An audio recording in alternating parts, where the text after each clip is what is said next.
What's cracking, players? What's up, guys? I'm back. We're back. The pod is Yeah, back. It's football yeah. week. Don't mind, don't mind my shit background. I didn't want to clean my room today. It's a mess. I Oh, started. don't lie. Don't lie. The room be immaculate. Nah. I know you guys missed my Reservoir Dogs poster in the background, but that's okay. I Give the started a people what they new want, Luke. started a new job this week, and I just, god damn it, dude, I keep forgetting. Like today, I'm sitting there, I'm like, all right. I woke up this morning, I was like, oh, we got a show today. And I'm sitting there, I'm on my computer all day, not even thinking about it. And like 3:30 rolls, I'm like, oh shit. I just do some shit together real quick, kind of cleaned up. I literally have like a draft board here. Whoa, I got where'd like, he go? got Where'd he like, go? look at that, bam, draft board. You can kind of see it, fuck it. And then I got books everywhere. My phone's chilling in the bed. It's just a mess, but yeah, dude, we're back. Back and better than ever, man. Um, we'll talk a lot about the NFL. Obviously, week one starts tomorrow night. We'll run through some. I've highlighted a handful of games that I think are pretty relevant this week. Pretty important games. Give our predictions. Some awards, some playoff spots. Hopefully Yeah. I'm better than I was with the NBA. Phew, you're not lying. Goodness Uh, gracious. but, That was uh, ugly. I mean, I went 5-3. That's above 500. It's better than Nate McMillan, but Keenan I think dominated that first round. Didn't, Yeah, undefeated. but Although I am currently 0 for 1 in the second round, so it evens out. You know what I I mean? don't remember if I picked that one right or not. I don't think I Uh, did. I think I picked Milwaukee, but yeah, you did. like I I think the Heat were gonna run with them. But my bracket could be busted tonight though. My bracket, yeah, I mean, ugh, I I thought Boston was gonna win that series, but I didn't think it was gonna be the way they're doing it. I mean, outside of probably 15 minutes of Game 3 and most of Game 4, I mean, Boston has dominated. The yeah. I games mean, they've won have been blowouts. well, I mean, Except for so Game 2. Game 2 was a close one, but well, I was gonna say, I mean, if we're gonna talk that series, so I mean, game one, very clearly Boston's the better team. Like, I didn't think there was any doubt that Boston came out more prepared. I mean, they both swept their first round series, but I would say Philadelphia is a little bit tougher of a team than what Brooklyn was. So, I mean, Boston comes out and wins game one. Game two, I thought Toronto was the better team. I mean, if it wasn't for Marcus Smart hitting five straight threes in the fourth, that series is probably 1-1, in all honesty. But it's kind of funny how karma works because there at the end of game three, it kind of evened out. OG with the biggest shot of the postseason so far yeah, that was saved the wild. season. Man, Kyle Lowry. What a pass.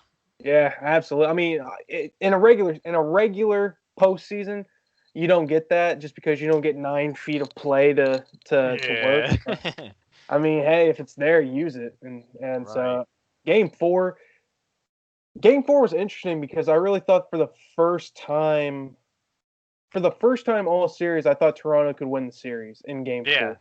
I mean, Toronto comes out, they led for, oh man, probably felt like 80% of that game, and like midway through the third, they're like up 10 or whatever, and I'm like, man, like they win this game, Boston is in some real trouble. Right. And sure enough, they like laid down the stretch. Toronto is kind of relatively stress free. They win game four. Game five, though, holy cow! I thought that was going to play out a lot. Yeah. It's crazy how I had momentum Toronto winning hasn't that really game. been that much of a factor. Like, No, no, no, because like it was crazy because like after game three, like it felt like that was the moment where things switched, especially after game four. It was like, man, is that going to be like whenever Kawhi hit the shot against Philadelphia, it felt like Philadelphia hasn't been the same since. You know what I mean? It was like, was that OG and an Obi shot going to be the shot that kind of did the same thing? Game five showed nope. I mean, yeah. it took 9 minutes for a player not named OG Anunoby to score for the Raptors. I Right. mean, that first quarter, atrocious doesn't even describe it. That was one of the worst fourth or first quarters I've ever seen. Yeah. That I mean, was it just like how you have to get over a bad loss or like a heartbreaking loss, you've got to be able to get over a win like that. You've got to be able to kind of flip that switch and get back into that state of ready to play the next one. But Sure. I mean, I didn't get to see a lot of Game 4. That was night of our fantasy draft, so I was watching here and there. My cousin's over here battling appendicitis the whole time. Little do we know, Mm-hmm. he's a Celtics fan, so he's in a whole lot of pain that night. But yeah, like I just felt like Toronto won that game and they were up the whole time, like you said. You know, they kind of led the whole way, but I just felt like they just couldn't put the game away. They go up 10, then it's cut back down to 2, then it's Sure. 12, then it's 4. It's like I just didn't ever trust them completely to be that team that could kind of put it away like we had seen lately. But Yeah. I mean, yeah, Boston, when they're on, man. They're Yeah. easily the best team in the league when they're hitting their shots and doing what they need to do. But And see, and that's kind of what I was getting ready to say. It felt like going into the series, I thought Toronto had more talent. I thought that they had more championship experience, having won last year. Now, granted, losing Kawhi, like all these other guys were role players last year, but I feel like a lot of them stepped up, and so I thought they had more talent than what Boston did. No, let's be real. Like Boston has more talent. I would take Brad Stevens over Nick Nurse, but Nick Nurse is a great coach. except Brad Stevens, gotta say it, man. The Paul guy. Yeah, well, I mean, I wasn't gonna say it, but I mean, I guess we kind of have to, you know. We know what he probably likes to do in his free time. Something So about birds. yeah. Well, anyway, we can't. Back to what were we talking about? Never mind. If you know, you know. Anyway, but yeah, Boston's just been the better team. I don't. I think the Raptors force a game 7. Especially now that Milwaukee's out, it really feels like whoever wins this series goes to the finals. And the way that we were talking, whoever wins the series wins the championship. Yeah. And so I don't know. I think I mean last year I believe I want to say that Toronto was down 3-2 in the Philly series, won game 6 and game 7. They lost the first 2 games to Milwaukee and then won in 6. Yeah. Um I don't know. Boston's a different kind of animal. I will say if they score less than 12 points in the first 6 minutes of tonight's game, the series is over. I mean, they cannot have the same kind of start that they had on Monday night. Right. That was That one game first. is what 6:30 Eastern tonight. Yeah, yeah. Yep, that's one. I mean, And really, if you think about it, and tell me what you think here. There's 7 teams left in the postseason. There is not a clear-cut favorite for a championship. no. I mean, There is not a Cleveland Cavaliers. There's not a Golden State Warriors, a Miami Heat.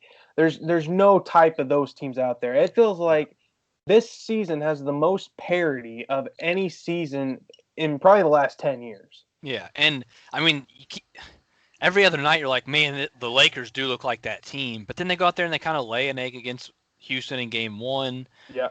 Dominate game 2 and then struggle game 3 but still get the Sure. win. It's like, I mean, they're the team that I think it would be the least surprising if they won, but Well, I'm still not confident in them.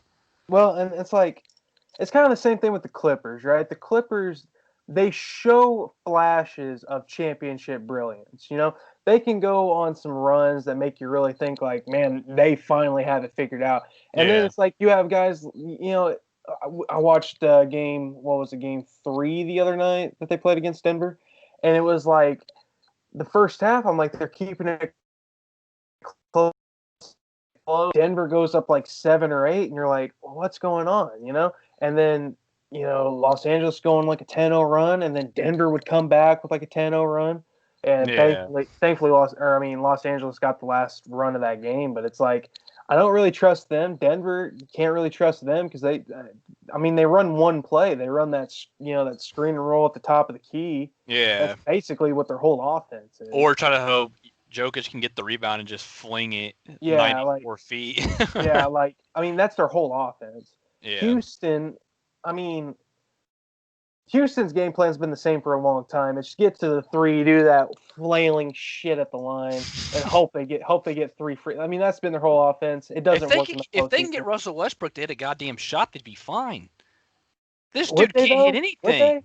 they? They'd Would they? be they'd contend. Ugh. I mean, when he's out there shooting 1 of 12 and not stopping, he's well, one of these has to fall. No, they don't. Yeah.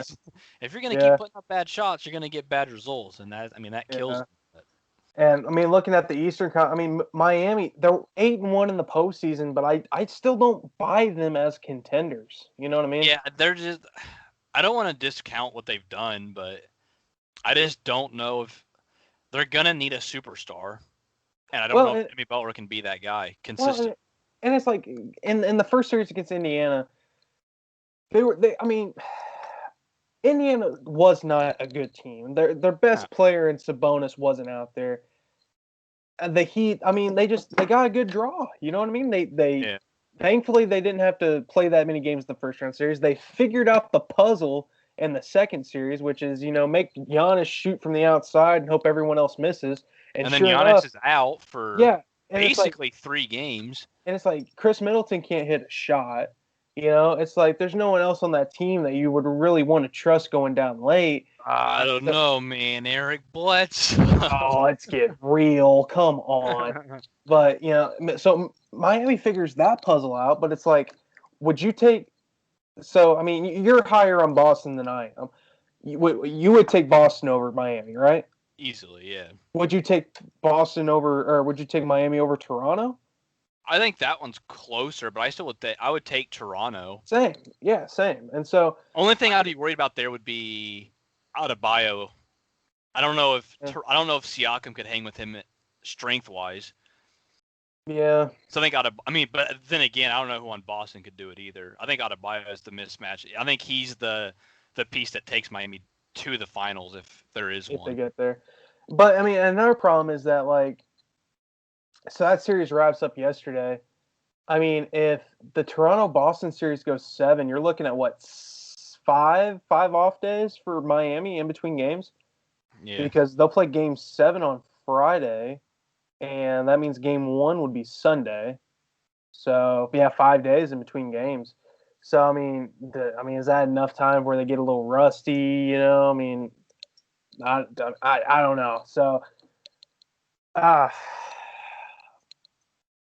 It's so hard to tell.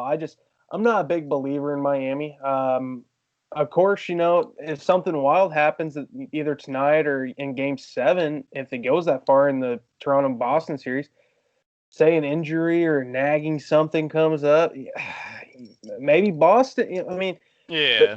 the You thing never is, know. yeah, I mean, it's the same deal with the 2015 Warriors, the 2019 Raptors. The team that's healthiest has the best chance of winning. You know what I mean? Yeah.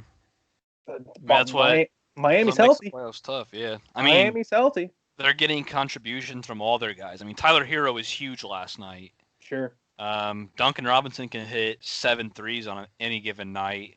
Adebayo, like we said, he can basically take over a game on both ends of the floor. Butler dropped 40 in game 1. Like, they've got a lot of different guys who can take over a game in their own different way. Sure. It's just a matter of, can they all be on the same page? Can you trust Jay Crowder to hit his shots? Can you trust Kelly Olynyk to not break a dude's arm because he's an asshole and nobody likes Kelly Olynyk? I mean, that's that's just my take. But anyway, yeah, I mean, it sucks. Like, you look at the Western Conference and you say the Dallas Mavericks could have made a run. They couldn't stay healthy. They lost Luka at times. They lost Porzingis for Game 4. Portland lost Damian Lillard, and I don't know if they were ever going to actually pull away that series looking back, but you don't have a shot when your best player is missing time with dislocated fingers and then some lower body injury. I mean, if you can stay healthy, you're going to have a chance. But if you lose a star player, you're obviously done. If you lose a role player, you might as well be. So it sucks. You're going to have to see how things are going to shake out. But I mean, you've got to have depth. I think Boston, Toronto, and then the 2 squads in LA, they've got the depth that it's going to take, and so I think those are the front runners to win it. But obviously, only time will tell. Yeah, and I mean, like tonight, I really think, Game 6.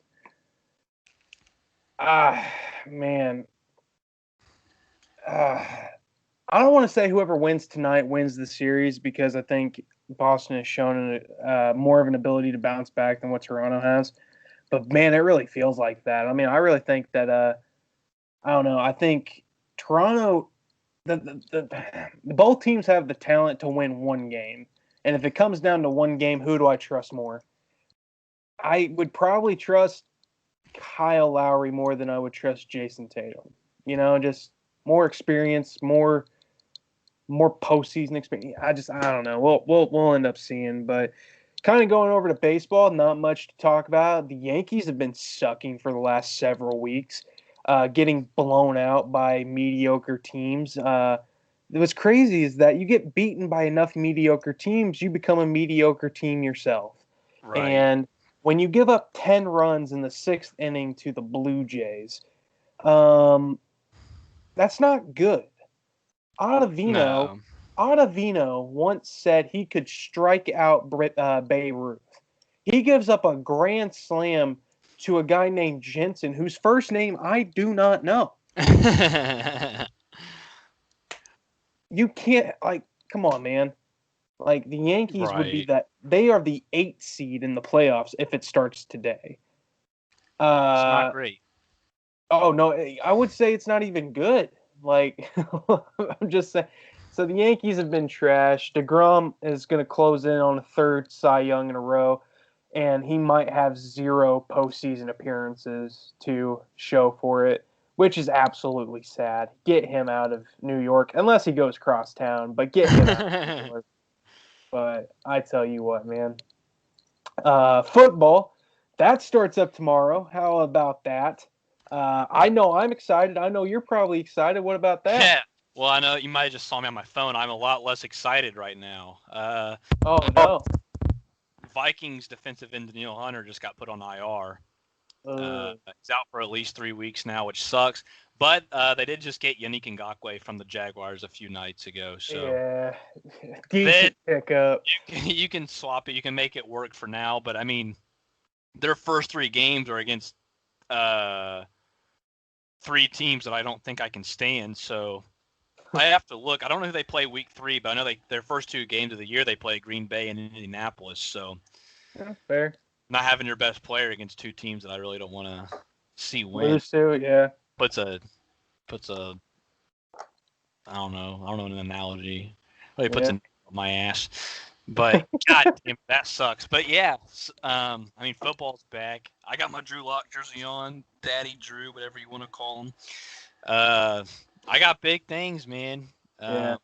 Being an Eagles fan, we play the Washington football team, and that feels like an easy dub, but it's Philly, so it might come down to overtime. So who knows? We'll see. I mean, it'll be weird because we don't know what to expect, right? We haven't seen any preseason. No, Teams are gonna have no reps under their belts, really, and except and, and scrimmage. and and let's be honest, the lack of a preseason this year did not affect me whatsoever. Let's get rid of the preseason entirely. Who Yeah, cares? let's get into football. Let's get it Like, in. yeah, I want to see guys play. I want to see extra reps, but you know what? I'm still excited. I'm still here to watch. I'll be up Like, all like night Thursday, all day yeah, Sunday. like don't tease me with it. Just give me the whole. You know what I mean? Don't just pause on that. By the way, that He's was back. awfully pause. We got. I mean, college game day is kicking off on Saturday. I think they're at Wake Forest, so Is that a smart idea though? Ugh. they College game play day. Clemson. I don't know how it's gonna work with all this Ugh. shit, but Doesn't so seem like a smart idea. got a But text from my dad. He's already bitching about Viking oh, season and over. oh, Dougie P. Let's Dougie, yeah, go. Buckster. So, but yeah, I Oh, figured, what a way to kick off football. We'll sure. talk some predictions, playoff predictions, week 1 Dude, prediction, who we're sure. putting our money on, who we're losing our money on. Um, so yeah, I mean, I wrote down 6 games from opening week that I thought were at least relevant. Divisional impact. I gave the Eagles game. I put it on here just because I know that's your team. Oh, Give them a little bit of a discussion. let's Uh, go. I didn't put the Colts one down as one I was going to talk about, but I think that's the gimme of the week. They played Jacksonville, who I couldn't tell you 8 people starting for them. So you're meaning to tell me that Phillip Rivers and the Colts is a gimme, your words, not mine, a gimme against the Jacksonville Jaguars. Yeah. Jags roster. I mean, I don't need to. I know there's a lot of talent on that team, you know? I'm just Name 3. We don't know. They're starting running backs Chris Thompson. Dude's gonna have a hamstring injury by the second quarter if he gets 3 carries. No disrespect to Chris Thompson, but goddamn, dude can't stay on the field. Their quarterback's Gardner Minshew, cool guy. He was a 6th-round pick a year ago for a reason. But that mustache, though, I'm just saying, Yeah, he's got a cool mustache. I mean, that's pretty neat. they got Jay Joyner. That's pretty cool. I mean, he's fine.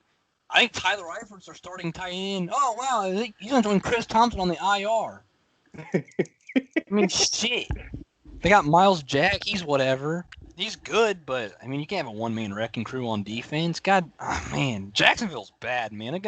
I did a game-by-game prediction for them. I think I had them going like 1-15. I gave them a pity fuck win against somebody. Oh, goodness. They're not good. But yeah, so if you're putting your money on anything, put it on the Colts this week. 7.5 favorites last I saw. Hold on. You're going to give Jacksonville 7.5 points and not take it? Yeah. If I eat crow, I eat crow. But God, man. You really think that that Indianapolis is going to beat Jacksonville by more than a touchdown? Who's going to stop the Colts' run game? The Jags just traded their only good defensive end. They don't have Calais Campbell. I think they got Taven Bryan. He hasn't been shit since he got in the league. I mean, he's probably been fine. I haven't seen him, but he's been a backup, really. Oh, is some backup defensive tackle going to maul fucking Quentin Nelson and Jonathan Taylor's just not going to run through the hole? Nah, Colts are running for like 250. Oh, come on. Dude, I would not be surprised if Taylor gets Taylor's going to bust like a 70-yarder. Marlon Mack's going to pick up like 70 himself throughout the game. Oh, my gosh. Colts are going to put up a beat down, and I hate to say it, but, man, they're going to kick their ass. And 7.5 points, and you're taking it. Yeah, I'm taking it. Oh, my gosh. That's gimme of the week. Oh my. Okay. Well, let's get into some of these other ones before I lose my mind here, because I cannot believe you're giving Jacksonville 7.5 and not taking it. That is crazy. Obviously, the big game of the week is tomorrow night, NFL kickoff. Yeah. We got Houston Texans. They're going to Kansas City to play the reigning champion. 24-0, baby. 24-0. 24-0, yeah.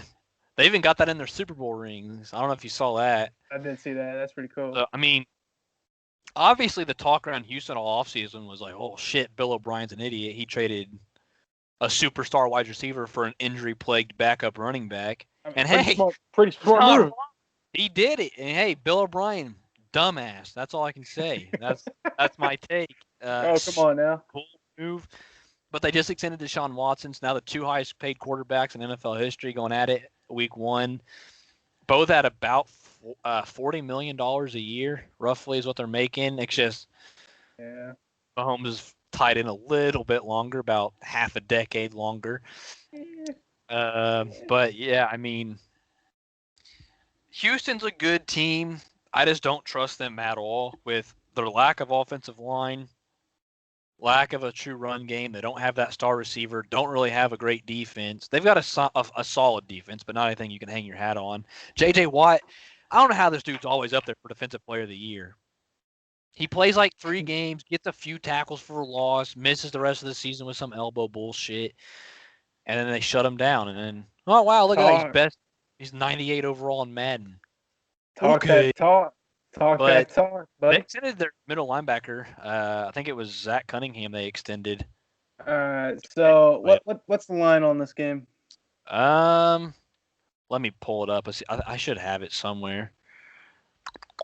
Probably -2.5 or something like that. Need this to load. Need it to load. I need it to load. All right. So while you're waiting on that to load, let's When I go back. last looked at it the other day, it was Chiefs 9.5. All right. So before we get to that, let's go back to the Colts and Jags here. So, after a lot of deliberation, Indianapolis 34-10. Give me the point. I'll give you the points. Yeah, I think it's gonna be a blowout. 34-10. Indianapolis wins. All right. So going back to the other game here, what did you say the line was? The last I saw was 9.5. Right now it's at 9 in favor of the Chiefs.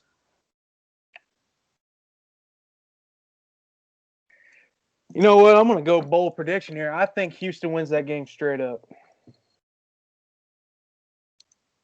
Go I know. what? Let it sink in. I know. I said I think Houston wins that game straight up. That's bold. I mean, I don't hate it. I think they've got the talent to do it. I just don't know if I can trust them to stop the pass rush. I mean, Patty Mahomes all of a sudden now he owns a baseball team. Dude's got a half Billy. I said Billy in the bank. I mean, why does he care if he ever wins another football game? That money's guaranteed. Like, who cares? Yeah. He's just out there. He's just putting steak on his or ketchup on his steak like a psychopath. I mean, more of an A1 guy myself. I don't put anything on my steaks. I'm not a psycho. So, well, but yeah, I mean, probably like yours medium well. No, medium rare. I like mine medium. So. Damn, you're a lunatic, huh? Oh yeah, I'll be wilding like that, cuz you know what I mean. So anyway, yeah, I'm gonna take Houston that game straight up. But give me Deshaun Watson for 4 touchdowns, 300 yards, 40 yards. Yeah, Patty Mahomes. I think he throws more interceptions than touchdowns. Okay. Yeah, and that's sad because I have him in fantasy, but I think I think this is not gonna be a good week for you, boy. So more interceptions than touchdowns for old Patty Mahomes. I mean, it's bold. I mean, there's always the risk of him throwing picks just because he's a gunslinger, but sure, I trust him. I mean, oh man, their offense is gonna be so potent though. It'll be a good game. It'll be a fun game. I think it'll be high scoring both ways, but I think that the Chiefs just have enough firepower. They're going to put it away. I think if you're starting the Chiefs defense in fantasy, not going to be a great night for you. I'd recommend picking up the Jags just to be safe. This guy's a stupid ass. Oh shit, my phone. So I've got it. I think I've got it. Chiefs 31-24. So okay. Texans cover. Chiefs win. Nothing crazy. Yeah. Pretty much right at the. It's not too far off the line. I mean, obviously that's what sucks about a 9-point spread is it could be a 7-point game and you kick a field goal to ice it, and bam, you cover spread. But I mean, it just happens that way. Which game you want next? Just whichever. Give me a Sunday 12:00 game. I think. Let me pull it up. I think there's a 12:00 that is. God, shit, my teeth. Browns Ravens. Browns Ravens. So what's the line on this game? Right now it's Baltimore -8. They're gonna give Cleveland 8 points? Yeah. I mean, how do you not take that? Well, let me tell you how you don't, because Cleveland's terrible. Did you not hear about the Odell Beckham story here a couple days ago? I'm just saying, it's going to be a real shitty game for Odell Beckham and the Browns on Sunday. Give me Lamar Jackson. Give me the Ravens. Put your life savings on it, kids. Ravens, 38-21. How about that? Okay.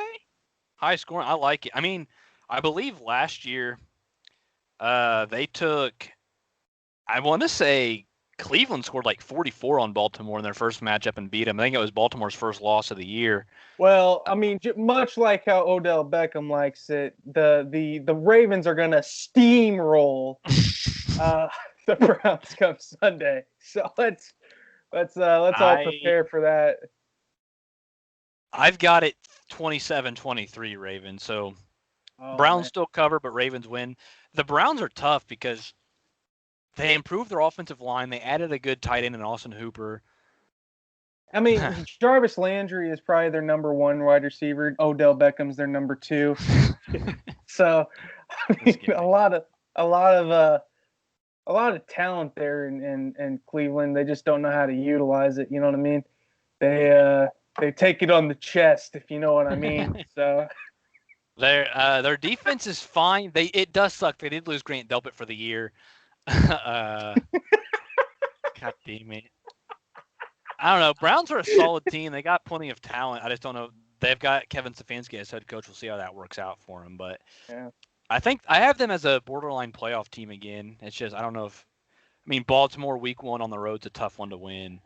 Yeah, I think midway through the second quarter, Odell's going to throw up deuces. Check out halftime. So, well, we will see. This fucking guy. Yeah, I mean, Baltimore's tough. I don't know if Lamar Jackson can repeat what he did last year, just because it's hard for a quarterback who's that effective at being a runner and a thrower. Teams usually pick up on the read option stuff after that first year. We saw it with Kaepernick too, where they're not nearly as effective in scheming against the run. So, and you said this is on the road for Cleveland? Yeah, it's in Baltimore. All right, so that means they'll probably be coming out of the back entrance, just exactly Odell likes it. So we will give me Baltimore in a runaway blowout. Next game. All right, next one. Philly and Washington. It's in Washington. Okay. I feel like that's the opening game every year. It certainly does feel like it, doesn't it? Yeah. Yeah. Philly and Washington. What's the line? Let's see. I'm trying to see it. Philly by 6. All right, that feels accurate. All right, so here's the problem. Philly's got so many players injured right now. Or injured, banged up, not 100%. I mean, you could go down there. I mean, their injured roster is better than their actually playing roster. Goodness, this one's tough. I don't trust Philly enough to win this game big. I think this one comes down to the final possession. I think Washington covers. Just as a homer pick, I'm going to say Philly wins. I think it'll be something like 24-23, something like that. I think it's going to be a close game. I think Washington covers pretty easily though. Yeah, I'm in the same boat. I think Philly's gonna. If Carson Wentz is on the field for 60 minutes, they win that game. I think Washington doesn't have an offensive line. That's been the issue forever. Their defensive line is going to wreak havoc though, because Philly doesn't have.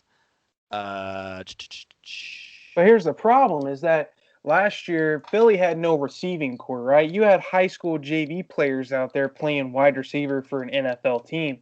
And now all the players that got drafted or picked up in the offseason, they're all banged up. They're all injured. They're not. Jalen Reagor got hurt making a tackle in practice. Yeah. Why is your receiver tackling in practice?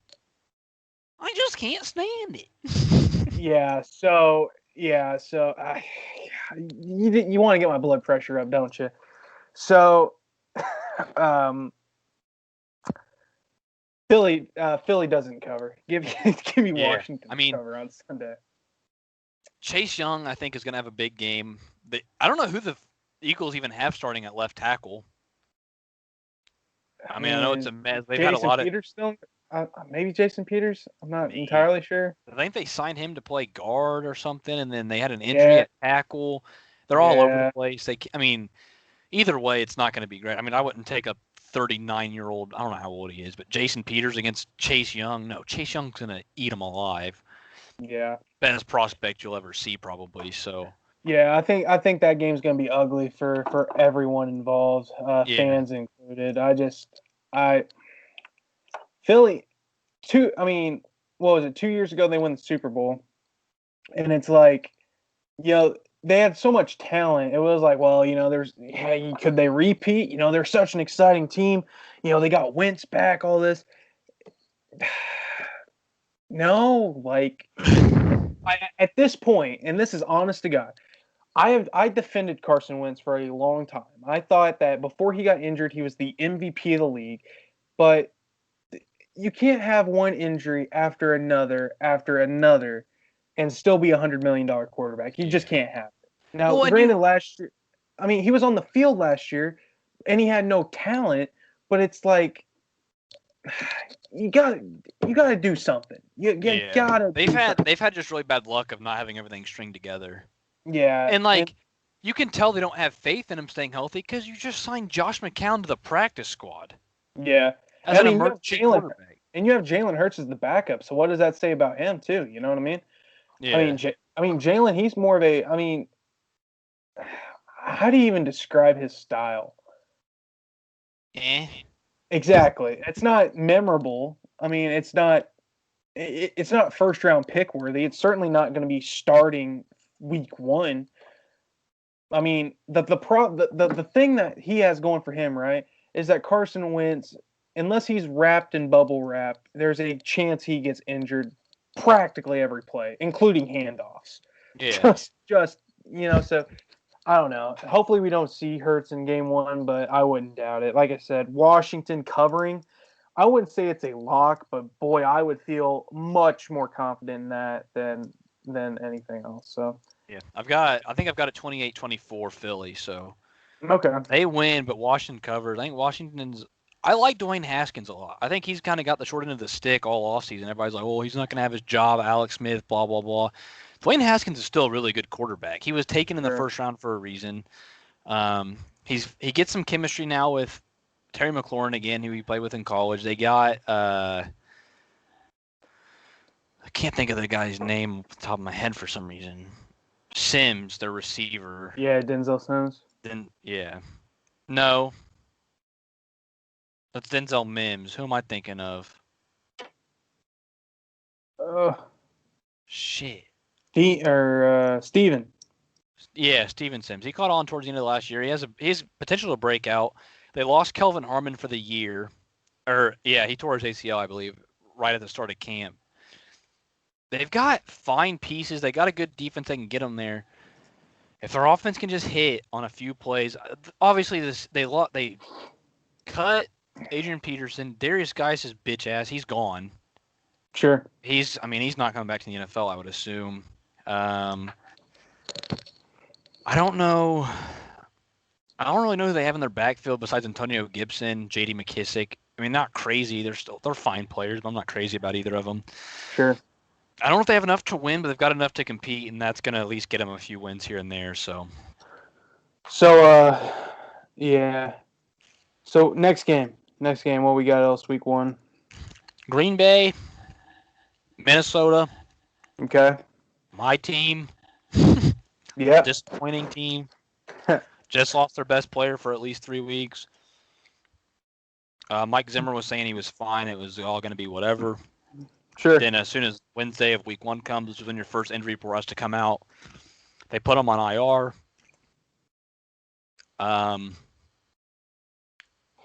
They've still been negotiating the contract with Dalvin Cook. We don't know if he's going to play. I assume he's playing week one regardless of if he's signed or not. I don't know. You probably didn't see this, but so they had roster cuts on Saturday. They had to get the roster down to 53.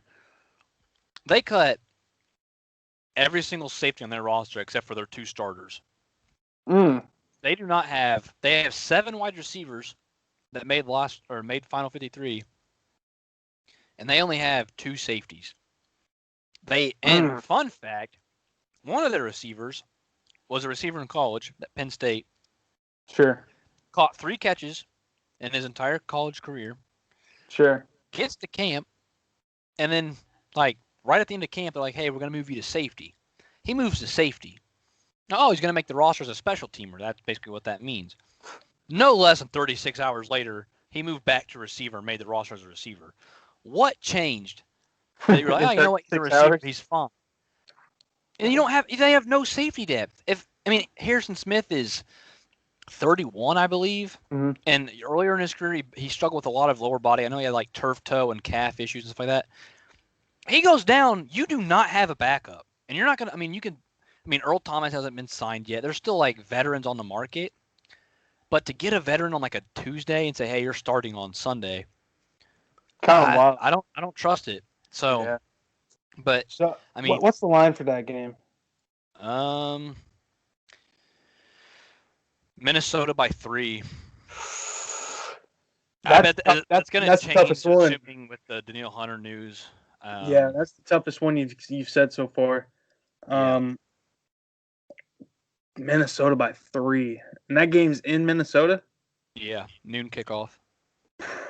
Man, that's a tough one. Damn, that's a real tough one. I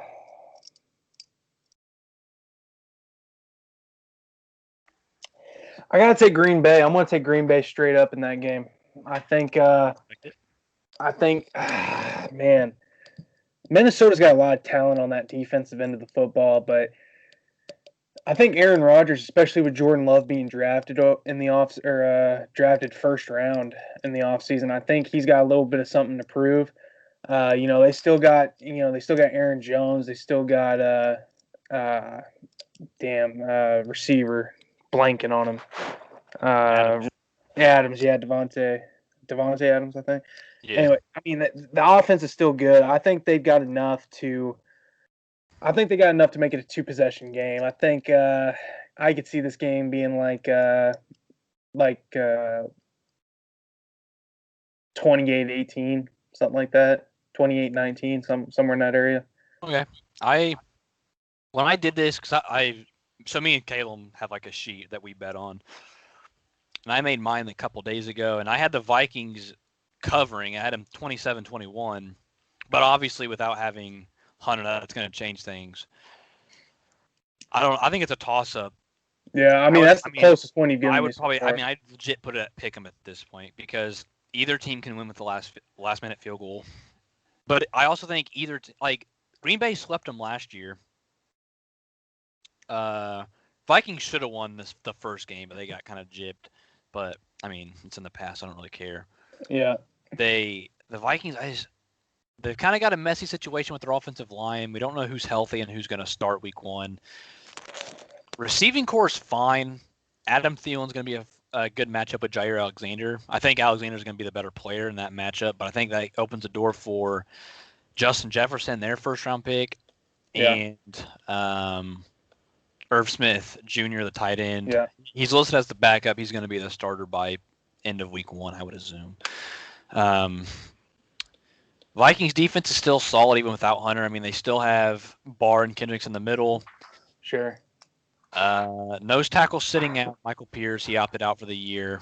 Yannick Ngakwe's fine. He's going to still get to the passer. Good. 2 elite safeties, like I said. They just don't have any depth. But I don't know. I'm not so much worried about Aaron Rodgers as I am Aaron Jones opening the gate for Aaron Rodgers. Yeah, they've got weapons on that offensive side of the ball there in Green Bay. Of course, if your running game's good, it opens for everything. But, man, how do I want to say this? I don't think it's going to be a big game for Aaron Jones. I don't think it's going to be one of those 160-yard games with 4 touchdowns or whatever. I think he'll have somewhere in the ballpark of like 85 rushing yards, 60 receiving yards, and like a touchdown is what I think his stat line will be. I think it's going to be relatively quiet. Just quiet in comparison for him. I just think that's going to be I think that's going to be a Aaron Rodgers centered game. I think he's going to come out and make a statement in Week 1. Yeah. Unfortunately, it's going to be your boys he makes it against, but I think he's gonna to put in some work come Week 1. So looking, so I knew he kicked their ass last year. In 2 games last year against the Vikings, his first game, he ran 23 times for 116 and a touchdown, Okay. and caught 4 passes for 34 yards and a touchdown. Yeah, yeah. And then in the second game, he ran the ball 23 times for 154 yards, Okay. 6.7 a carry, had 2 touchdowns. And then, oh wait, no, sorry, he did not have a receiving touchdown in the first game. He didn't have a receiving touchdown in the second game either. But I mean, Vikings just couldn't find a way to stop him. I mean, those were 2 of his biggest totals. I think it was his number 1 and number 3 finish on the year in terms of yards. So that's why the Vikings went out and got Michael Pierce, and now he's not playing. So it kind of defeats the purpose of that. But I don't know. That's going to be the matchup to really key in on is, can the Vikings limit him? I mean, you can't let him average 5.8 a carry against you again. Sure. There's just no way you can live with it. But Sure. Yeah, I mean I mean, if you're going to do any kind of line spread on that, what's the over under on that game? I'm not sure. I can check real quick. The over under might be a much safer pick if it's something like if it's like 46.5, I would feel. Well, I mean, what did I say? What did I say? 28-19. Well, I mean, that's right around 46.5. So, okay. Well, take that back. The line's 45.5. Okay, so well, you know, well, what can I say? You know, I'm in the future in this band. What can I say? Life is too short to bet the under. Give me the over in that game. I feel more confident taking the over than what I do the spread. Yeah. I mean, I don't know. That's what I hate about like the Now, Vikings now and division game. what's the money line on that? Money line? Like That the odds? yeah, money line Packers specifically. Is it plus 145? 116. Shit, that's closer than I thought. So there's a little bit of value there. I would still go over before I win anything else in that if I were to do it. Yeah, I mean, I don't know. I mean, it's first game of the year. Vikings usually do well at home, but I don't have a great feeling about it. And I mean, that's just how they roll. I mean, Sure. they're not opposed to coming out and laying an absolute dog shit egg to start the year. So I mean, when was the last team an 0-1 team made the playoffs? it's probably been pretty recent. I'm just saying. I mean, we can get down to the brass tacks of it, but what's the next game? Cowboys Rams Sunday Night Football. Okay. Cowboys Rams. Whoops. I assume Dallas is the favorite in that game. I assume they're like 4.5 points. Dallas by 3. Over under 51.5. Big on the defense down there in LA. Yeah. 51.5. Keep in mind the Rams just extended Jalen Ramsey to like a 105 million. 105, yeah. And they got Aaron Donald. I mean, it pisses me off. The Rams have so much talent, but it's all at the places it doesn't matter. Well, I mean, no let me take that back. The wide receivers are really good. I think Robert Woods is the top 10 receiver that doesn't get the credit he deserves. Jalen Ramsey is my number 2 corner in the NFL behind Stephon Gilmore. Him and Trey White's a toss-up, and they both just got paid, so, I mean, debatable. Well, let's get it. Aaron Donald's best defensive player in football by a wide margin. Jared Goff's fine. He gets kind of a bad rep, but I think him and Carson Wentz are very similar in terms of what they produce on a weekly basis, and that's why they were both drafted similarly. That's fine. That's a tough one, man.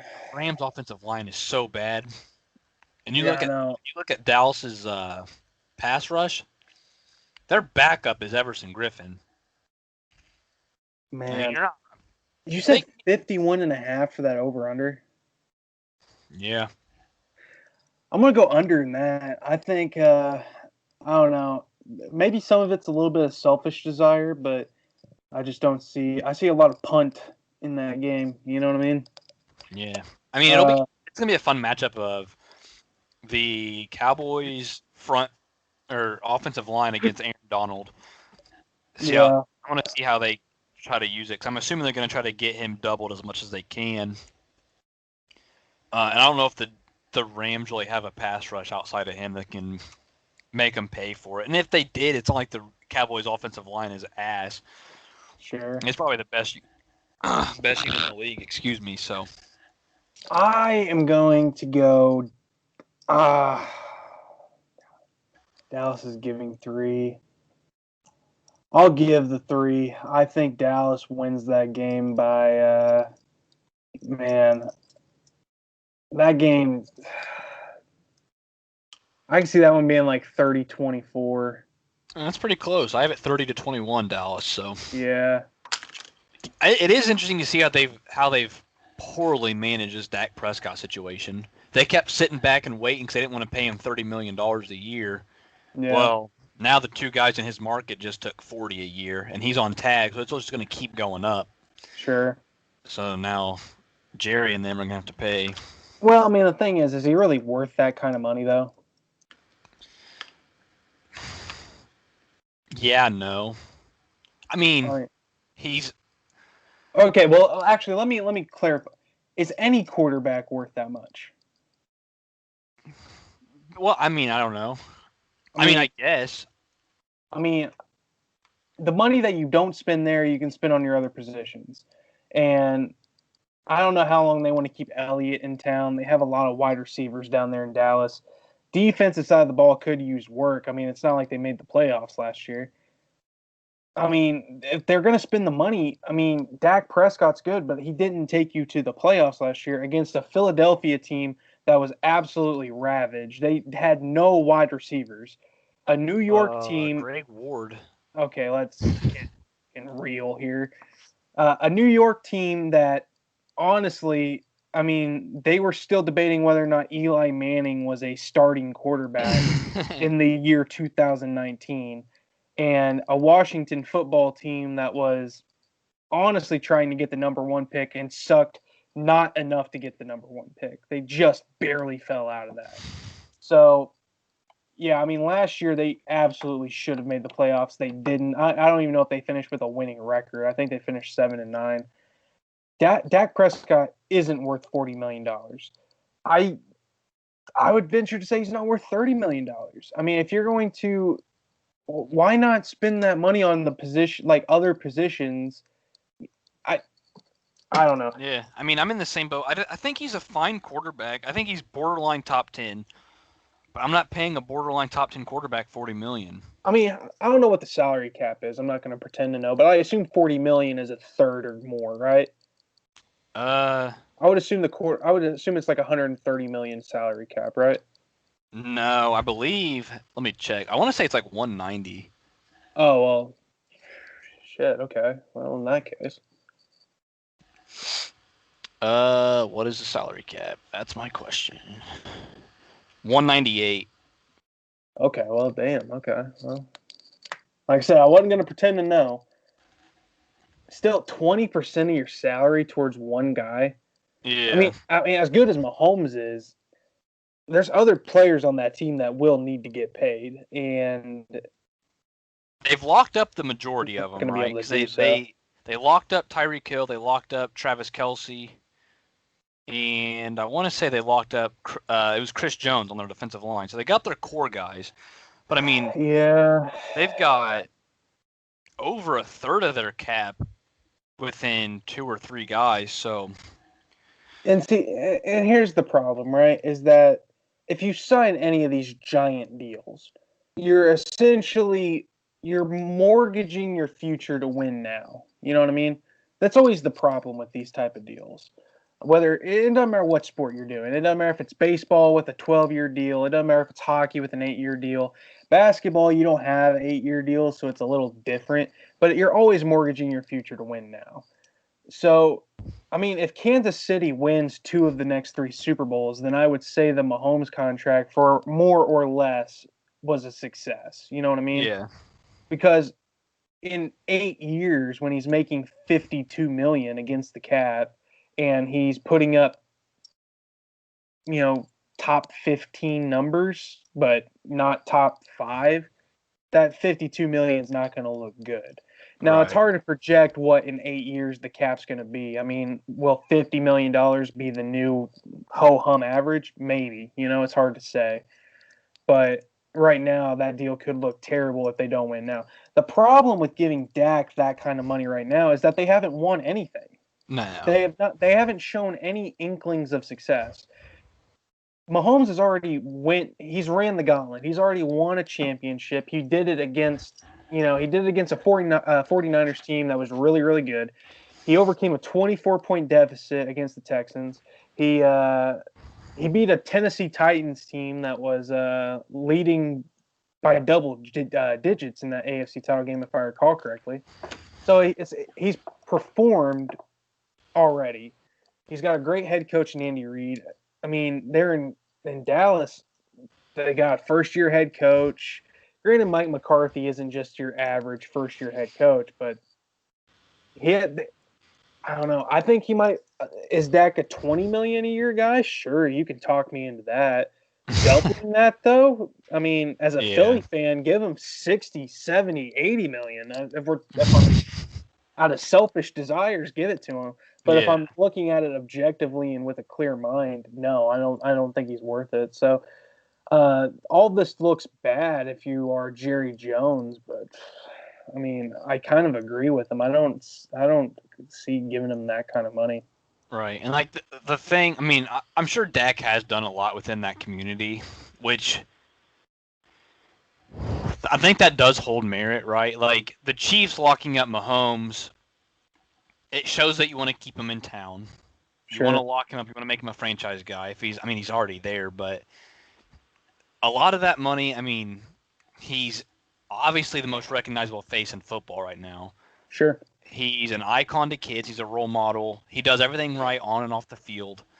So, and then adding on like the on-field success of that's only going to make his value higher. It's going to help the team more than it's going to help Mahomes in the long run. So, I just don't know. Like, Dak, I think can get to that point. He just has to win. I don't think the Cowboys even made an NFC Championship game since like the '80s.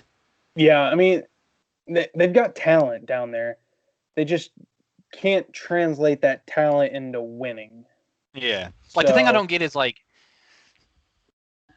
I'll talk about Kirk Cousins since that's the one I'm most familiar with. Like, how is it if Dak Prescott sucks and doesn't make the playoffs? It's because the coaching and it's not because of him. But Kirk Cousins is making the same money Dak's making, and he missed the playoffs his first year, and it's he's just not cut out for it. He doesn't have the winning pedigree. Well, Kirk Cousins did not have the same talent around him that Prescott had that year. I mean, he didn't have an offensive line. sure, Vikings, they were relatively healthy that year, but they weren't to that same level of having. I mean, Dalvin Cook wasn't really that bell cow guy at that point. They I don't know, man. I don't trust Dak Prescott when it matters, and I don't either. I wouldn't feel comfortable paying him over anything over 30. And that's just me. I know a lot of Cowboys fans would, Man. but I mean, obviously Well, the I would market say a for a lot of quarterback is Cowboys going to fans say, are delusional too. Let's be "Oh, real. that is true." I mean, a decent You starting know, quarterback is going to be making 20 a year, so he's going I to be mean, Nick well Foles is that making 20 a year as a backup to Mitch Trubisky. elite. I mean, yeah, no kidding. If that son of a bitch makes 40 million a year, I'm done. With in what parallel universe are we paying Mitch Trubisky $40 million? A parallel universe. You said it. I mean, Oh this my dude, he's God. not coming back for his 5th year. I hope not. I mean, I see it now, dude. He's gonna sign with the Saints to be Sean Payton's next thing. He's gonna sit behind Taysom Hill, which yip-de-doo, you're gonna learn a whole lot of nothing there. Well, he's the best quarterback since sliced bread. And God, dude, I'm not gonna get on this subject. I'm just gonna get pissed off. But yeah, Trubisky sucks. I'm glad he's in Chicago. At least one quarterback in that division sucks. Um, man, but yeah, I guess we kind of got off subject a little bit. Yeah, I take Dallas. Oh, we already said our scores. Yeah, Dallas. yeah. I got them covering. I think they're gonna be fine. And then last game before we get into our predictions, Monday night late night game, Tennessee against my Denver Broncos. I have the Broncos winning. Whoa! Before we go, what's the line here, Jack? Oh, you don't just. I was getting there. You gotta Broncos warm me minus up here. 2. It's Broncos minus 2, but Ugh. I'm gonna have to change my pick to Tennessee because Von Miller's out. He's out for the year with an ankle injury. So, I mean, you're losing arguably your best player on the defensive side of the ball.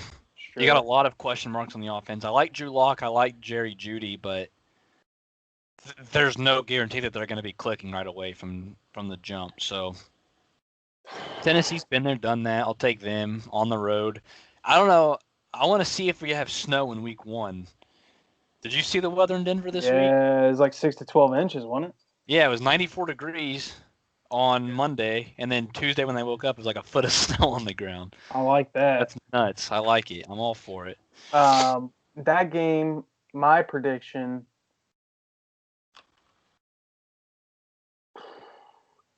I'm going to take Tennessee outright. I think they're going to take the outright dub. I'm going to take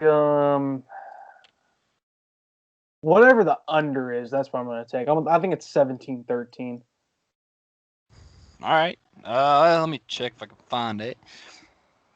Surely the over-under. The over-under is 41.5. Yeah, easy under. Yeah, I think I have it being like 23-20 Tennessee, so I have it going slightly over, but I'm also not crazy about either team scoring 20 points. So Sure. It's two really good defenses, 2, 3, 4 defenses who like to get after the quarterback. They're built very similarly, I think. I think they want to run the ball. They want to kind of move you in the run game, and they want to get after your quarterback with a loaded front. So I think Tennessee's got the better overall defense, so I'll give them the hit. I mean, if you guys got punters in your fantasy league, I don't know who Denver's punter is. Might be Colquitt still, but whoever their punter is, go ahead and cop them this week. They're going to be doing a lot of that. Yeah, man. It's not going to – it'll be a fun game because I like it to be a little bit more kind of gross and every yard matters, but sure. I want to see how the Titans look without Tyler Conklin. No. What is the guy's name? Conklin. I don't know. Hang on. Now I'm all over the place. Because the Vikings have a Conklin and the Titans used to have a Conklin.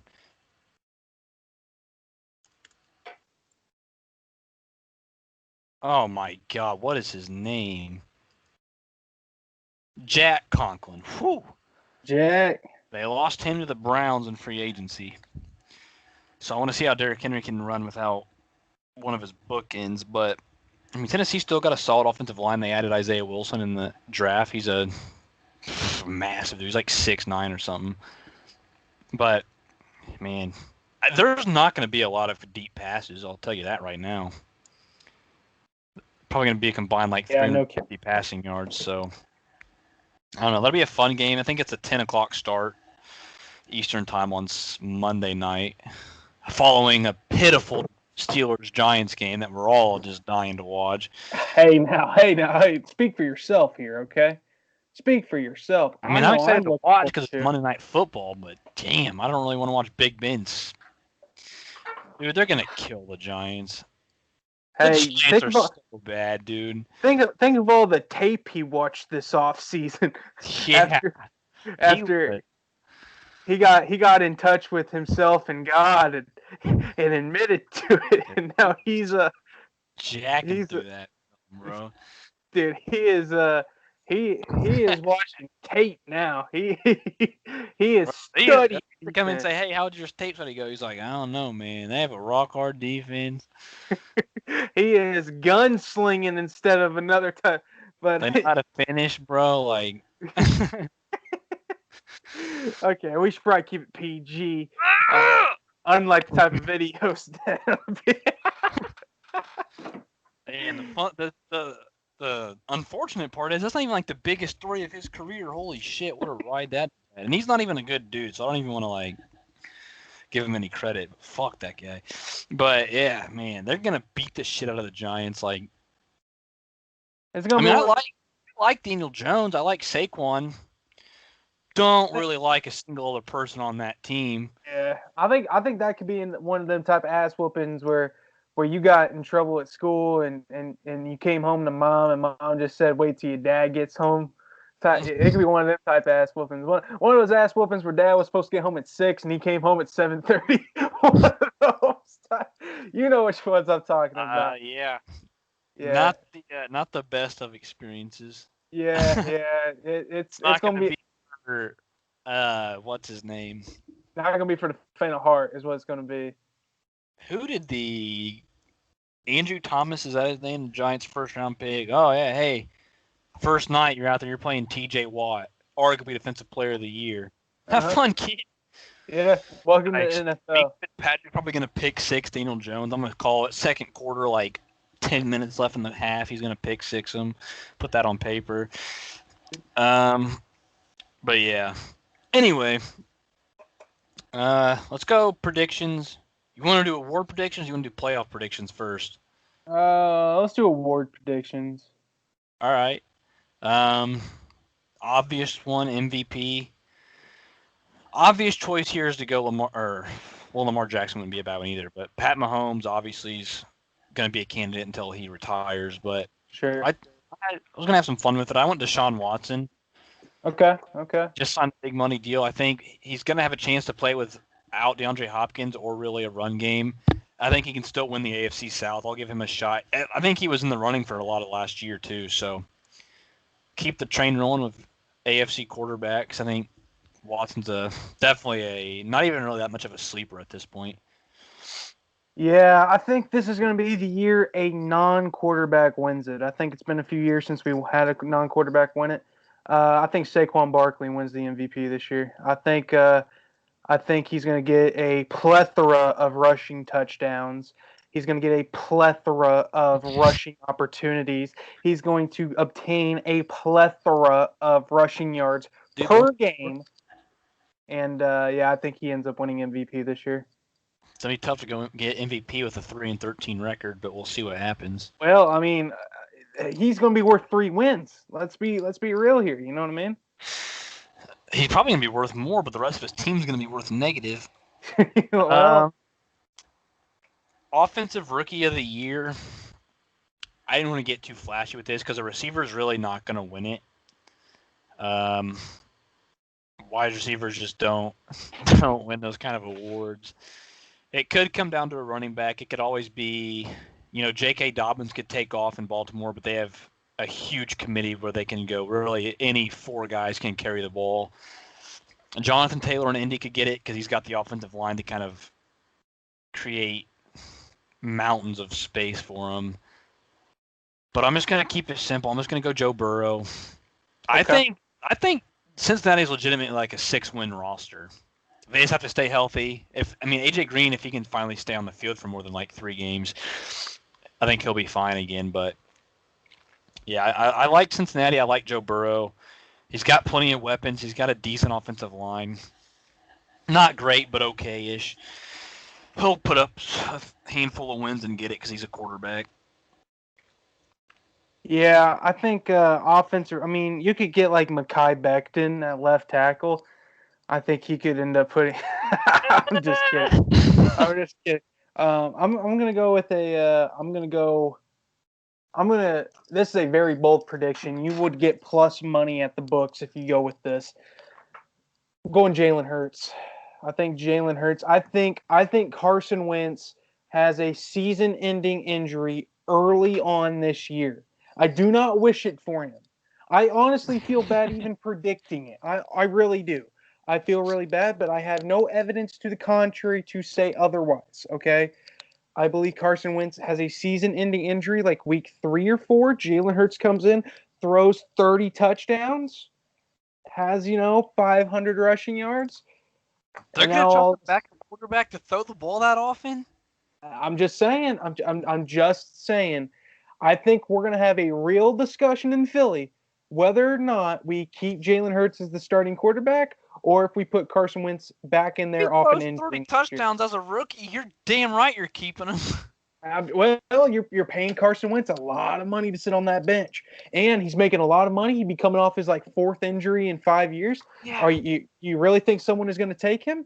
Do you really think someone is going to trade for him? I mean, Jacksonville will trade for anybody. Let's get real here. But I Somebody mean, somebody would take him. That Jacksonville's a good one.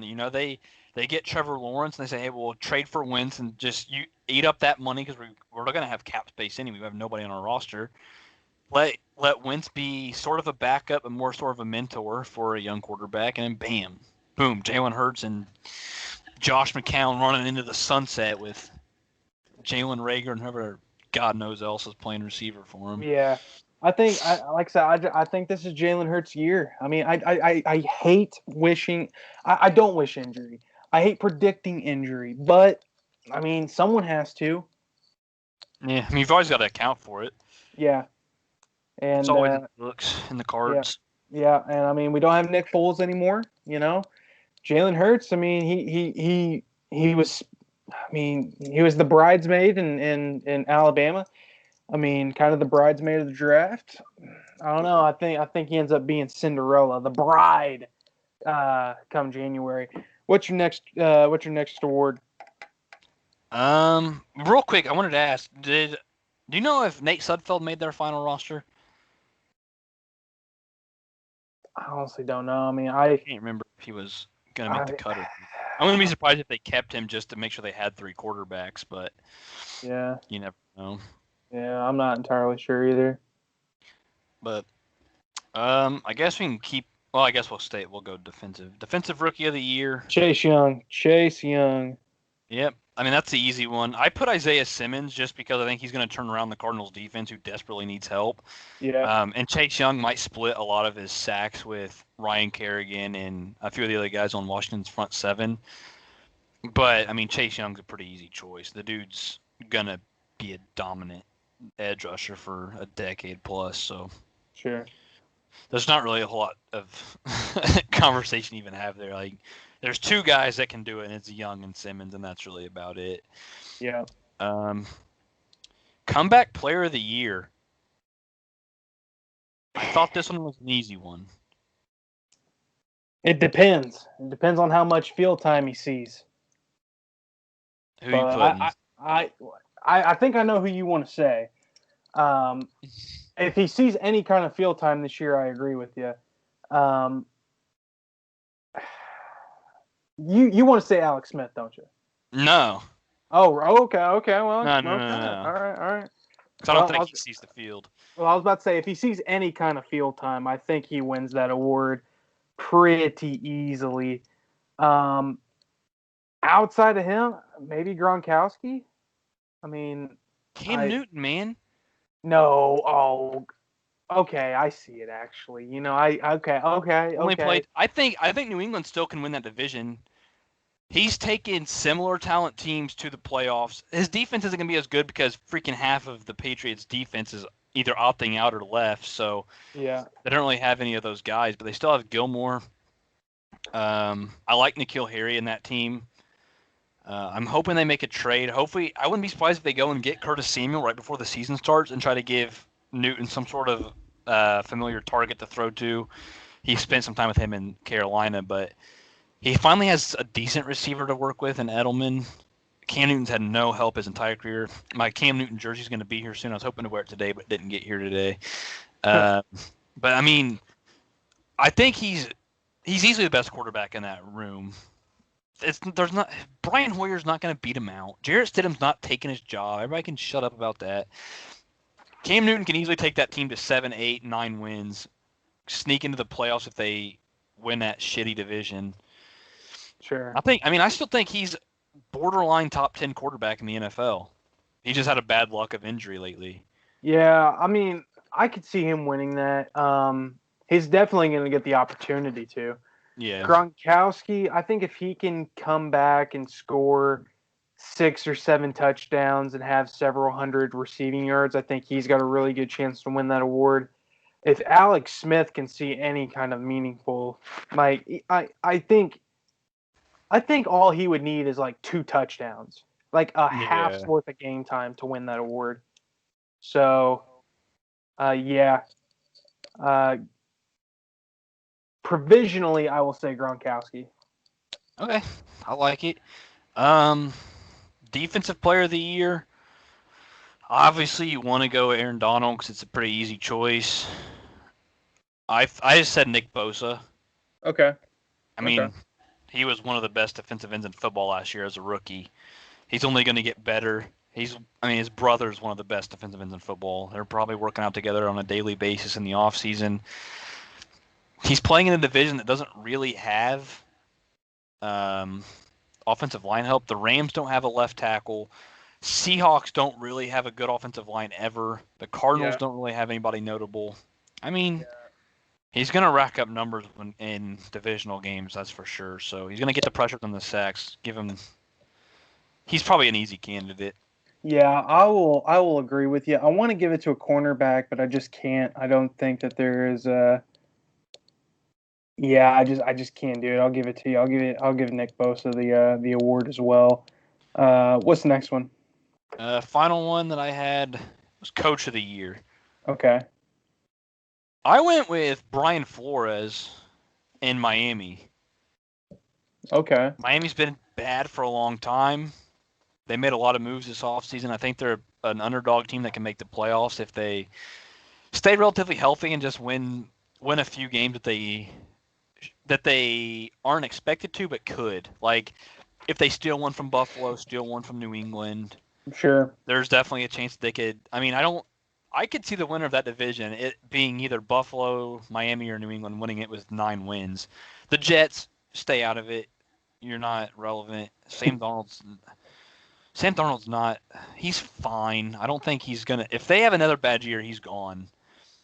But I think Flores can really make a name for himself if he turns them around, gets them into the playoffs, and I mean, even if Tua's not the starter week 1, but if he comes in at some point in the year and even gets them a few extra wins, I think there's definitely a case to be made for him. Yeah. I am also going to pick a head coach out of the NFC or not the AFC East.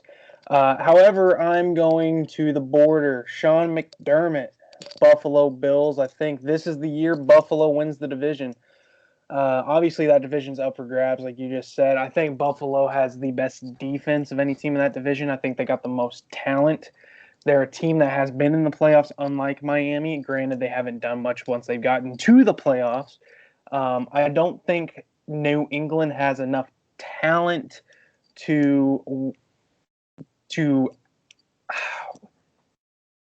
they have enough talent to win the division, but I don't think they have enough to clearly win the division. If they win the division, it'll come down to like week 17, and Right.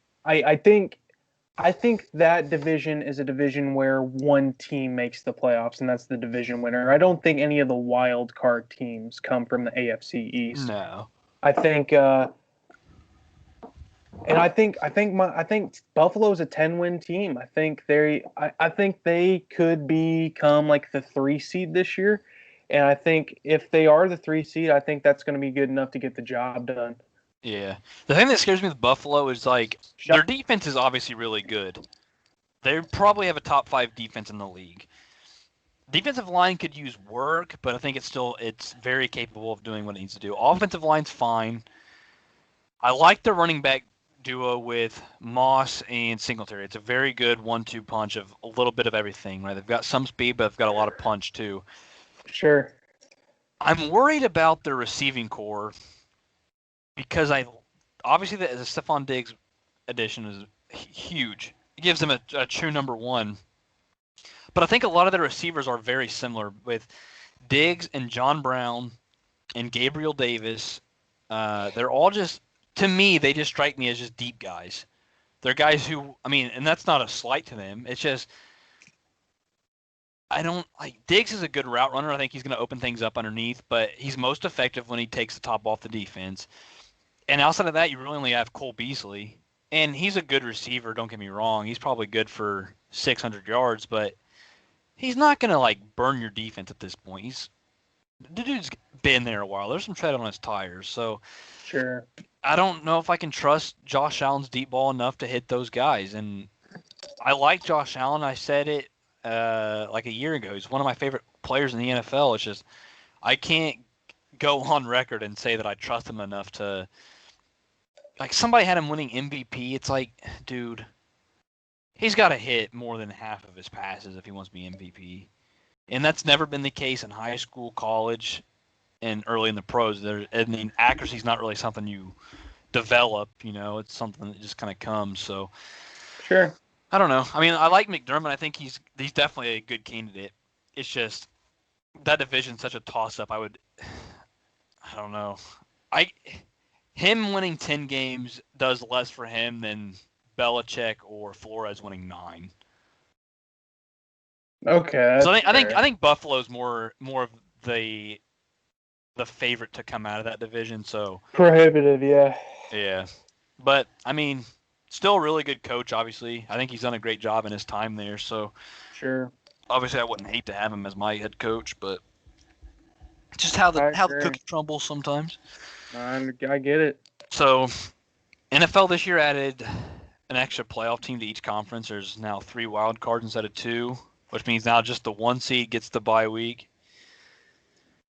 We'll run through them. Who are your division winners in the AFC? Okay. AFC, I will go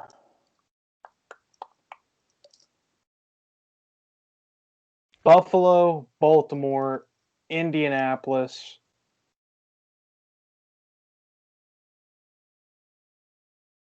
Fudge. Who do I want coming out of the West? Kansas. See, I don't even know. I mean, Who else in that division is going to give him a fight? Tyrod Taylor's not taking the Chargers. Derek Carr's damn sure not taking the Raiders. All right. You talk me into it. We'll go Kansas City out of the West. All right.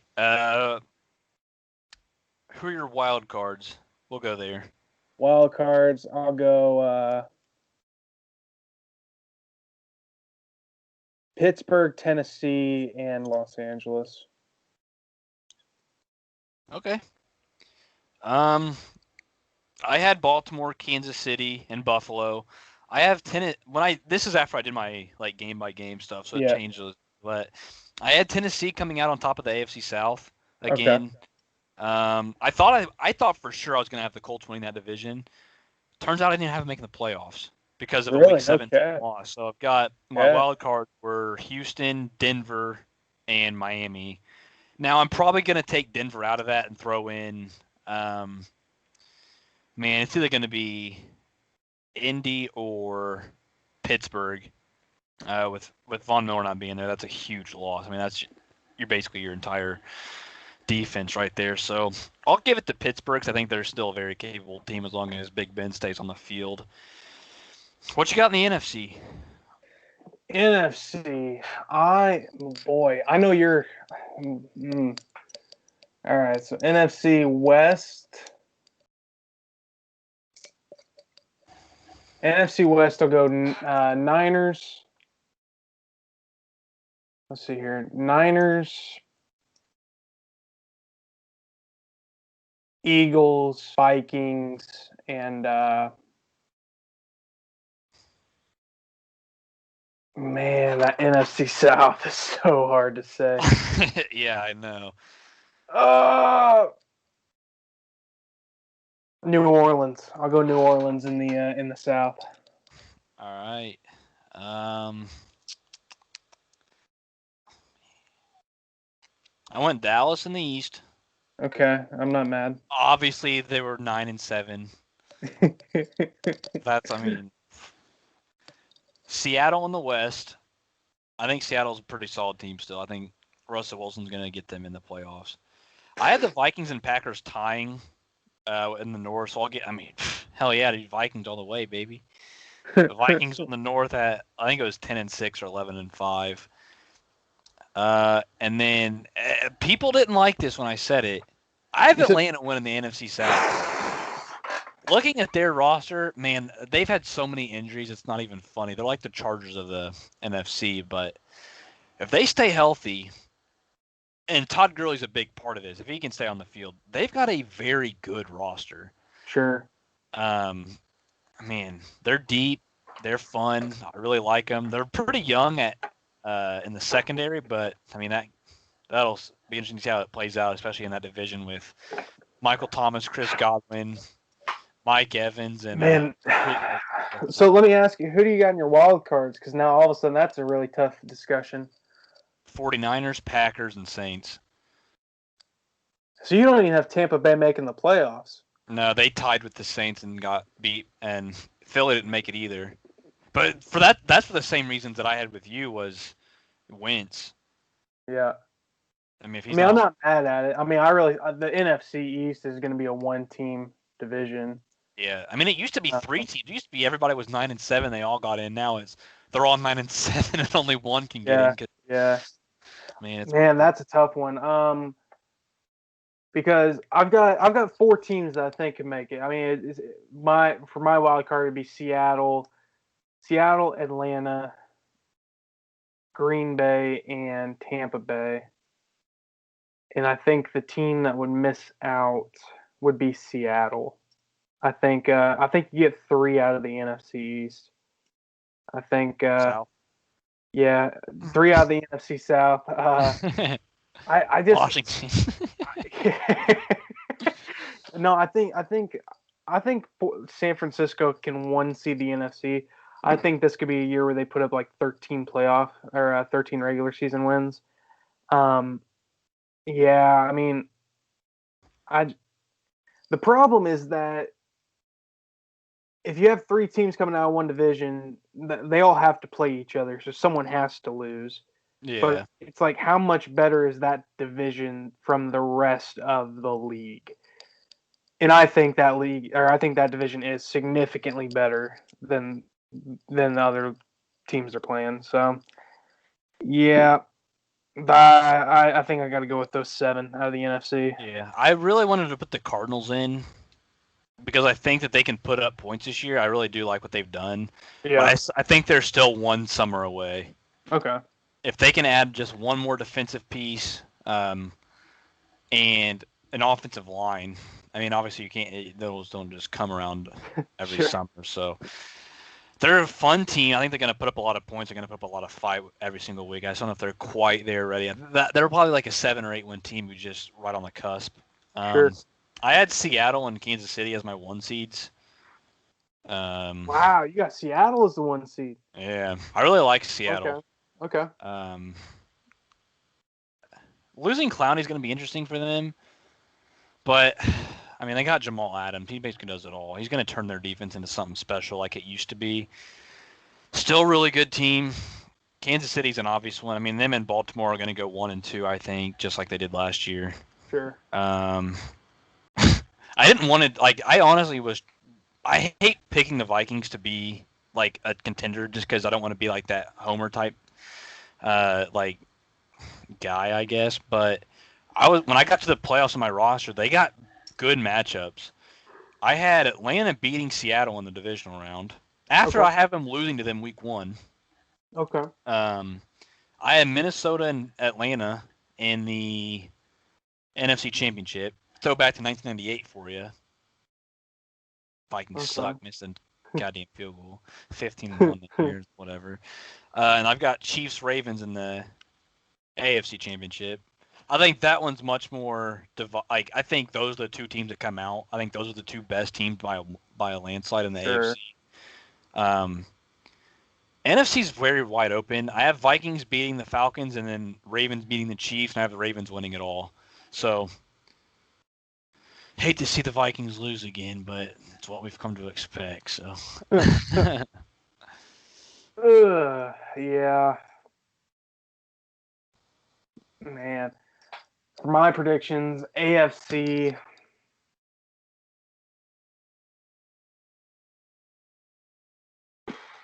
Man, it's just so tough because the NFL postseason tends to have parity because it's one game. Um, I'll go. I'll go Kansas City and Buffalo this year. I'm not sold on Baltimore making a deep run. I mean, I think they can put up great regular season numbers, but I don't know if they're tough enough to win one game when it matters. right. NFC, that's so tough, man. That is so tough. NFC, I will go.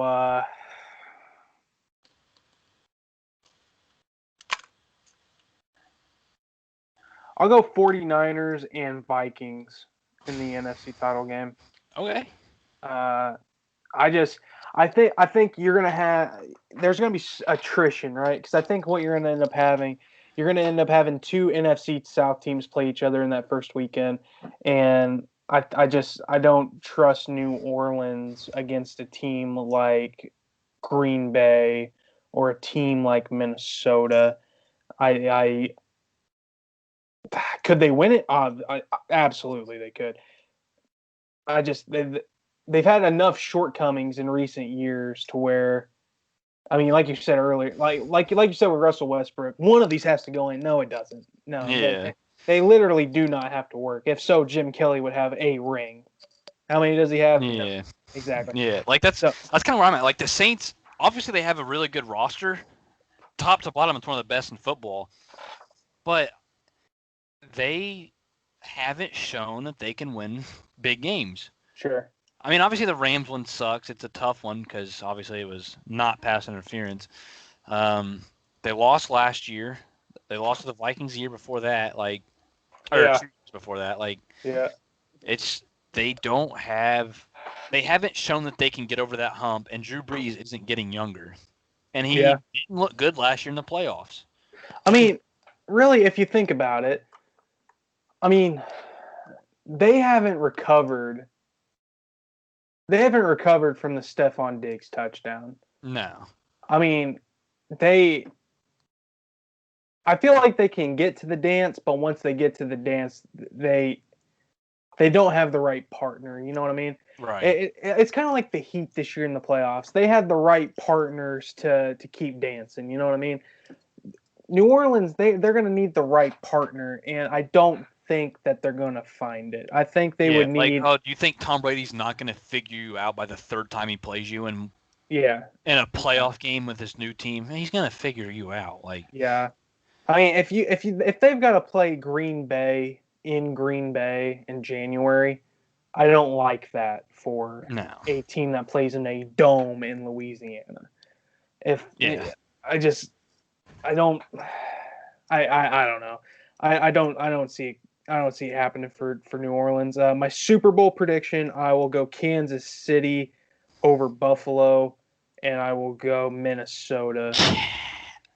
Minnesota over San Francisco. All right, rematch at Super Bowl 4. Yeah, yeah. In the Super Bowl, that's a tough one. Minnesota, they've got a great defense. Kansas City, they have an offense that has already won a championship. They say defense wins championships, and that's why I'm going to go with Kansas City because they showed last year that they can overcome great defenses. Yeah. Offenses wins games, defenses wins championships. And if you can turn championship season into a game, well, then an offense seems good. Having a great offense doesn't look great when you have 4 games you need to win. When it comes down to a Sunday in February and you just need your offense to, realistically, you only need them to perform for about 20 minutes, right? The rest of the game, they can punt and everything, but you can kind of bet on the other team being bad for 40 minutes as well. So as long as for 20 minutes your offense is better than that team's offense, you can win any game. I think that Kansas City, they got talent. If they can make it out of that division, and Kansas City over Minnesota.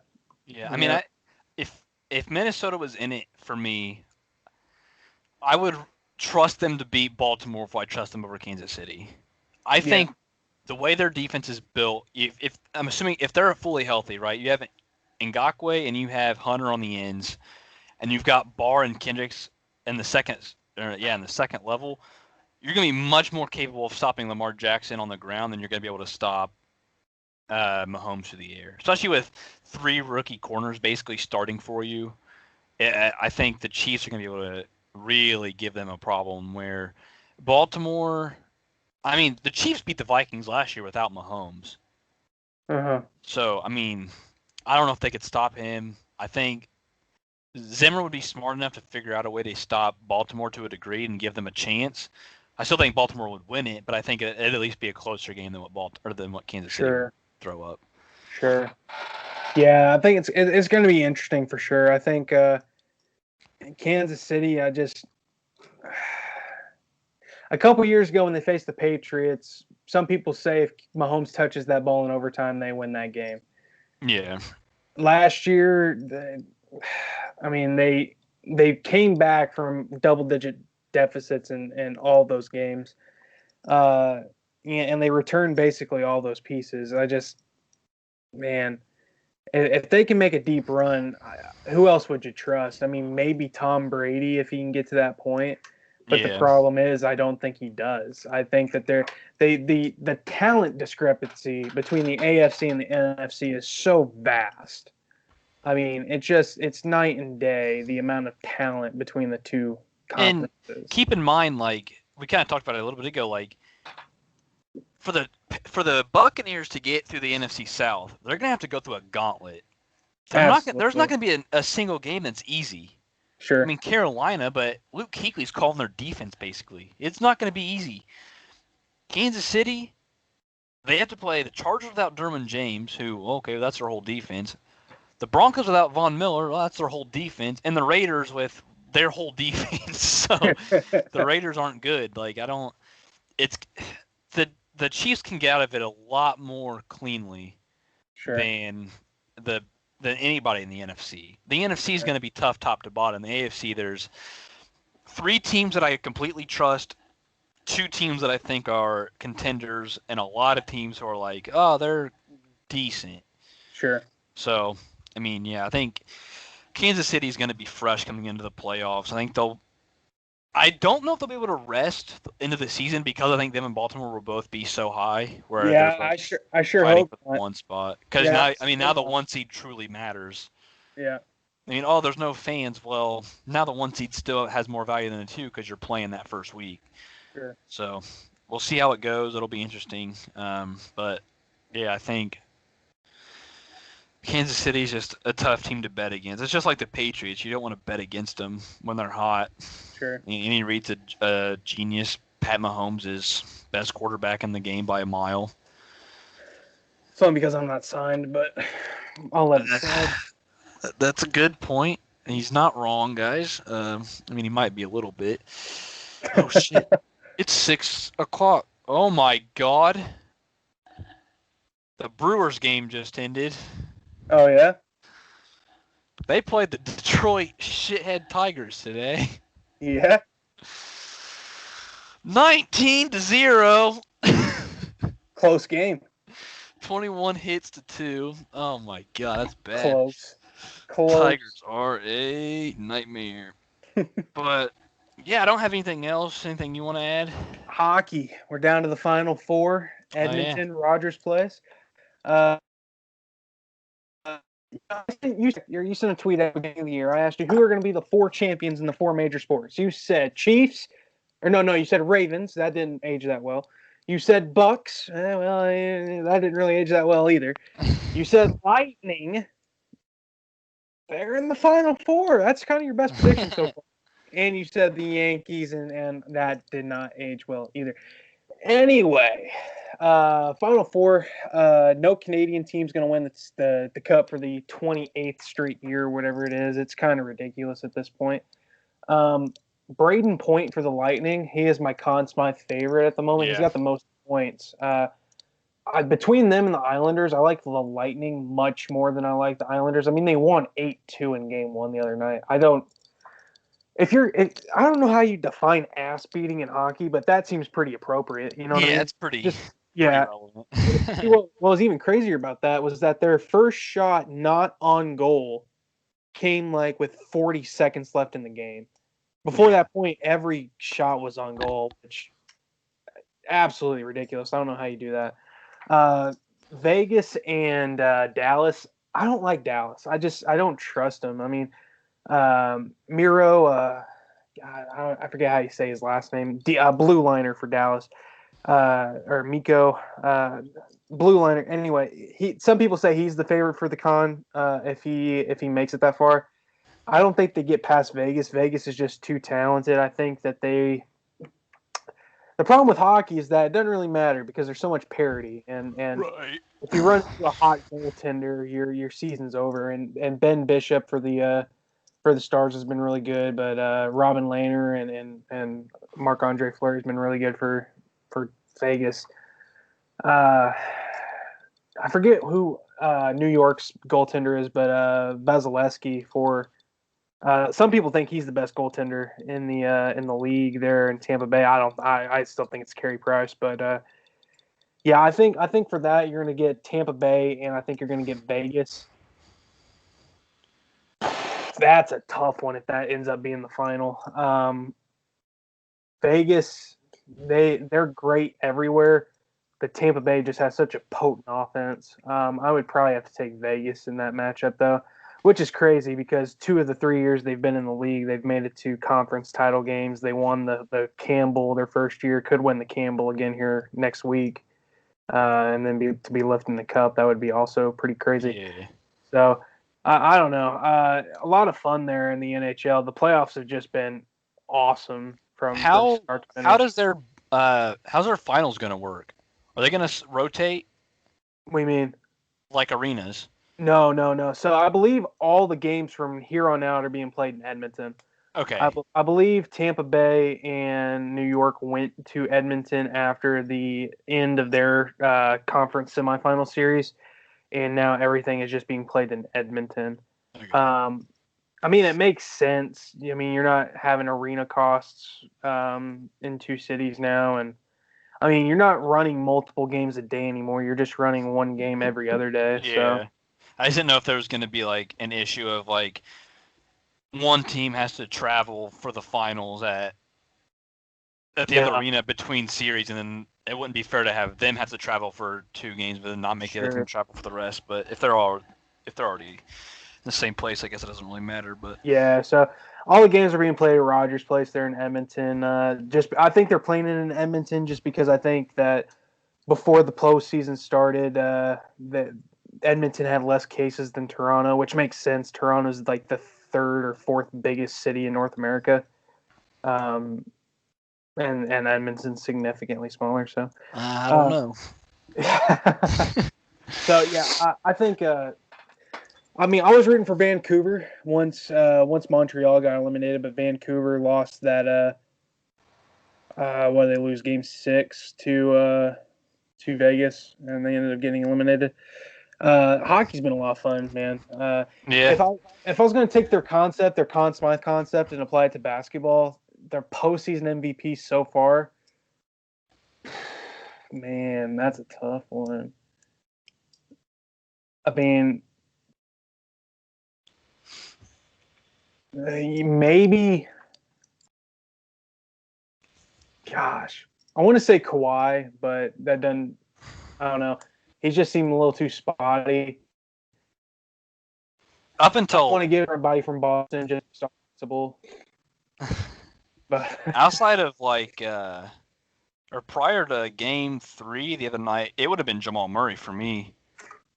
yeah, Jamal Murray. That first round series was just absolutely crazy. Yeah. And you know, there's still plenty. I mean, if he can make it through Kawhi, I mean, he would definitely be my favorite if we were to get to that point. LeBron, it just seems like too easy of a choice to be quite frank with you. Yeah. But I don't know. I mean, you can make the case for really anybody with the Heat. I mean, Jimmy Butler could arguably have a shot. Adebayo could have a shot, just because they've kind of taken care of business so quickly. But yeah, I mean, that's what's good about the NBA is it's so wide open. Anywhere you Yeah, look, any way you want to look at it, it's yeah. I mean, a lot of parity this year. A lot of parity in that league. So I mean, yeah, I like to see it. I like to hell see yeah. it. So, But yeah, I'm gonna hop off of here and get this thing up before game 5 or game game 6. Game game 6. Yeah, 6. Yeah, so I understand. hope you guys enjoyed. I got a little bit of time here before the game tips off, and then we got football. We got Tomorrow football, I night. think, Thursday, and then Saturday will be college football, and then Sunday, Monday, NFL. So Yeah. it's roll time. I don't know. Fans are still up in the air for every single stadium, but whatever. I Yeah. don't even care about that. But yeah, we'll be back next week. Probably talk some recap, talk more hockey, more football, more basketball, more baseball, Yeah. more Yeah. bullshit that we don't really know what we're talking about. So we'll see you guys later. Thanks for tuning in. It's been a good one. Yeah. Peace out. Thank you, guys.